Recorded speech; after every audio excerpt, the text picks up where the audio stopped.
everyone, this is Dawn. Welcome to my YouTube channel. Today I'm going to show you how to make a card using the Cricut Everyday Moments collection. So I have resized the unicorn layout that's at the top center of your screen, and I have removed some elements in order to create a 5x7 birthday card.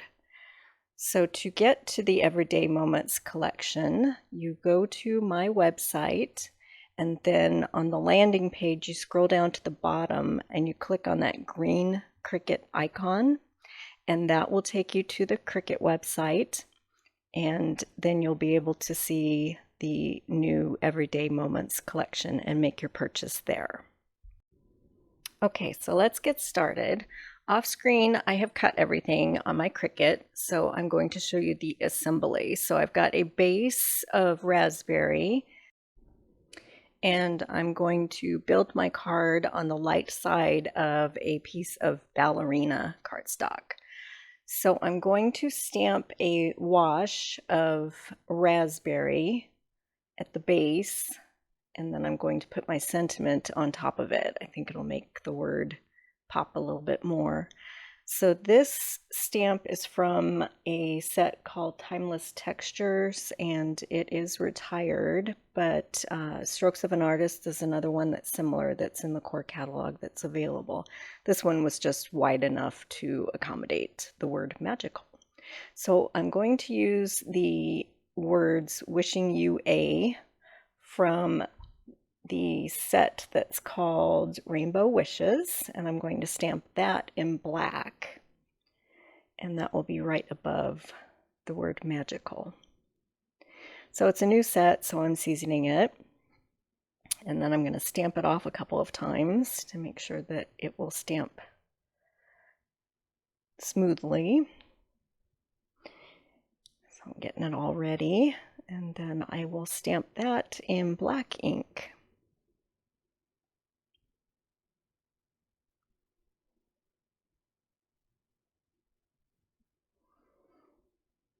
Okay, so that's all the stamping that I'm going to do for this card, and the rest is just paper piecing with all the Cricut cuts. Okay, so I have cut the word magical 3 times in white daisy cardstock and once in the dreamy holographic papers, and then I've stacked them. So I glued all 4 layers together. So now I'm going to glue this to my card front. I'm just kind of placing everything out to make sure that it's where I want it to be, and then I'm just going to glue all those letters down with white glue. I have decanted the white glue into this fine tip bottle just to make it easier to get into those tight spaces. So I've got that glued down, and now it's time to start building the unicorn on the front of my card. So I have all these pieces that I've cut out in various colors, and when you put it into Design Space, it basically gives you a guide. You don't have to use the colors that they show you on the mat examples, but I chose colors that were pretty close, I think. And so I've got all these pieces that were cut out, and this one for the unicorn horn is an overlay, so I'm running it through my Xyron to make it basically a sticker, and then I will layer all of those different colors on the back of this piece. So I'm just gonna puzzle all of these pieces together, and then once I get everything on the back there, you'll see what I mean.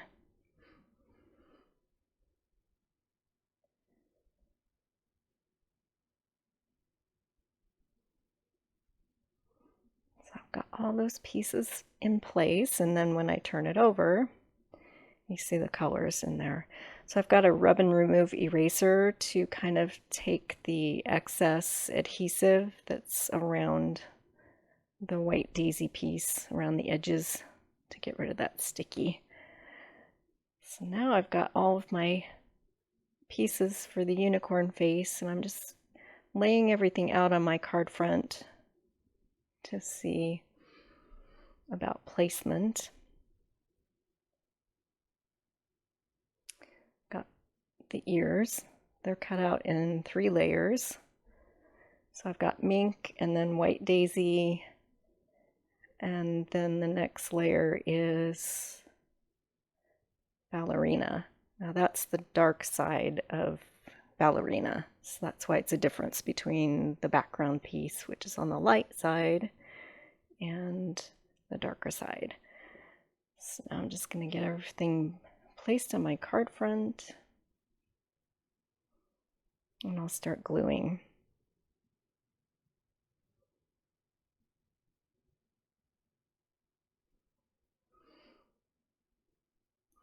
I've sped a lot of this up, but I'm going to keep quite a bit in just because I think it's helpful to see all of the steps in building these intricate Cricut cuts and how they all get layered together.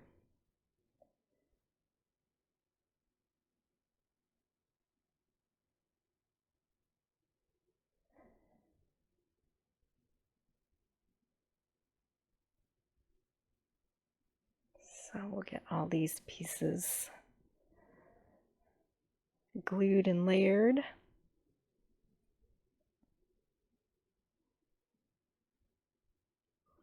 This is a fun design, and I knew as soon as I saw it I was going to change it up a little bit to be able to make a birthday card out of it.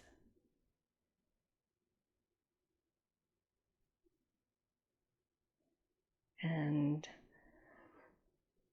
who knows, I might wind up using the original design to make a scrapbook page. We'll see. Okay, so I have all my pieces laid out, and there's going to be more layers on top of this, so I'm making sure that they're where I want them to be. And if I make a card like this again, I know next time that my sentiment needs to be just a little bit lower on the card front. I stamped that background wash just a smidge too high, but I made it work. So those little black eyelashes are so cute. Get all of this glued down, and then I'm going to lay the rest of the puzzle pieces on my card front, and I'll show you how I'm placing them, and then it's basically it's exactly the same procedure as far as gluing all the different pieces down as this. And I'm using wet glue because you have that fraction of a moment to be able to adjust if you need to before it adheres completely to your card front. So now I'm just placing the flowers around, and then there's some leaves, and the design cuts the centers of the flowers as well, but I'm going to use some jewels instead to add a little more bling to my card front.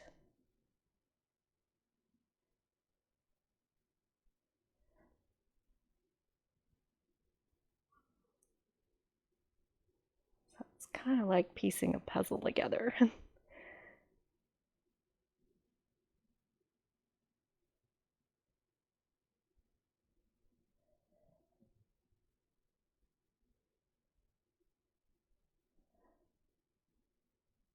I've just started using Design Space because I got a maker for Christmas, and I love how it tells you what colors to put on each mat, and you can change it up if you want to, but it makes it really easy. So you just Put everything down on your mat and plug it in and hit cut. This is a good design for scraps also. Okay, so I've got everything adhered, and the design also cuts some stars, and I cut this one twice. The first time I cut it with yellow lemonade, and then I cut it again with the holographic paper so I could get more than just the 4 stars that were cut, so I could sprinkle them all around my unicorn on my card front.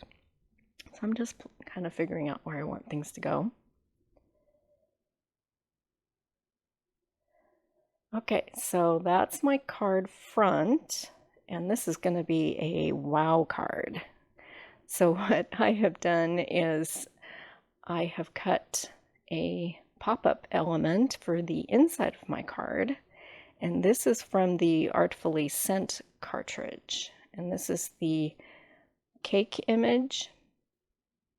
So I've cut it once in ballerina, and I'm getting things scored and folded. When it cuts, it makes some tick marks into your paper so you know where your score lines should go. So I'm just figuring out where I need to score as far as mountains and valleys go. So I've got everything ready to go here. And you just kind of work it around until it all folds in half, and then just burnish it down with your bone folder to get some crisp edges. So that's the basic workings of the card, and that is going to go on my card base. So I'm going to use the light side of raspberry for the inside of the card. So I'll get that attached with Tombow tape runner. So make sure that you place your adhesive just on the areas that need to stick to the card base. So the part that pops up, you don't want any adhesive on it.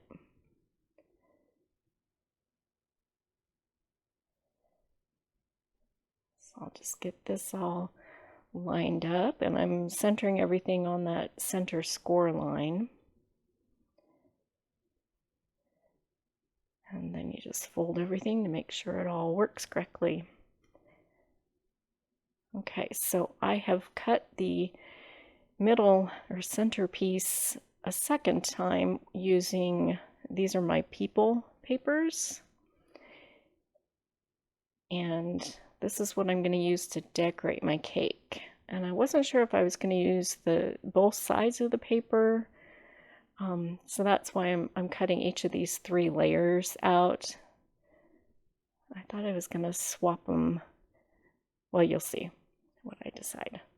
So I'm using a straight edge and a blade and cutting the cake image out of this Cricut cut.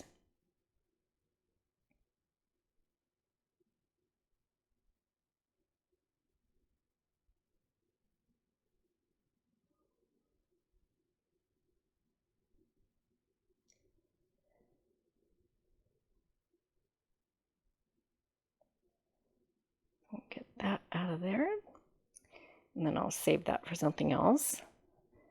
So these are my cake layers. So I'm laying everything out and just deciding if I want the stripes to be my cake layers, or if I want the pink image, or if I want to go, and if I want to swap them out and have a little of each. But ultimately I decided I wanted all to be pink. And then I cut the icing decorations in raspberry. So again, I'm just laying everything out to make sure how I want things to go down on my card. Okay, decision made. So to do this, I need to score each of the layer pieces as well. And it has tick marks. They're a little tricky to see because of the pattern paper.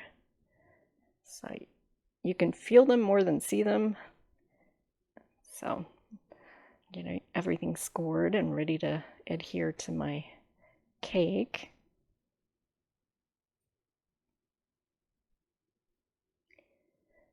As if you score it first and it's ready to make that fold, it makes everything go a little more smoothly. It makes it easier to get it all adhered together. Okay, so now I'm going to use my broad tip glue pen to adhere each of those colored pieces.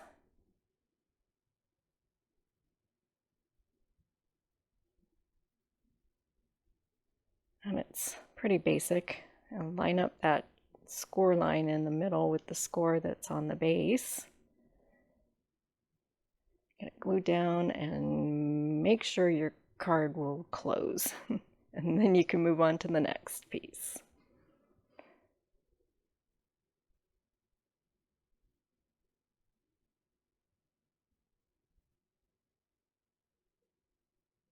Get that one glued down.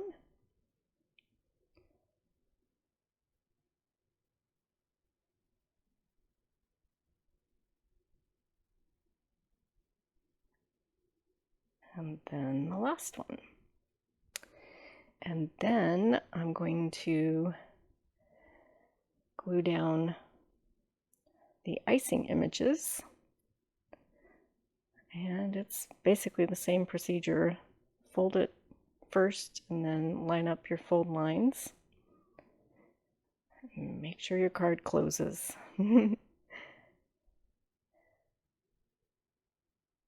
All right, so now the cake is decorated.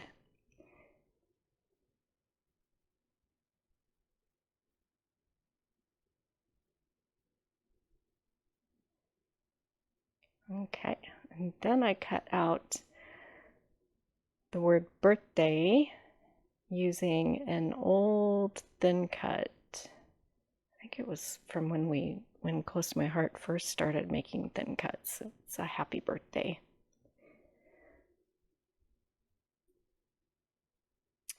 Okay, there's the inside of my card. And then I'm going to adhere the front of my card to the card front.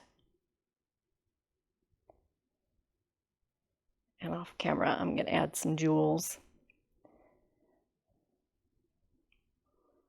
So this is the pop-up feature, the front of my card, and then when you open it up, you have the cake there. Wishing you a magical birthday. So here's the finished card with all the bling.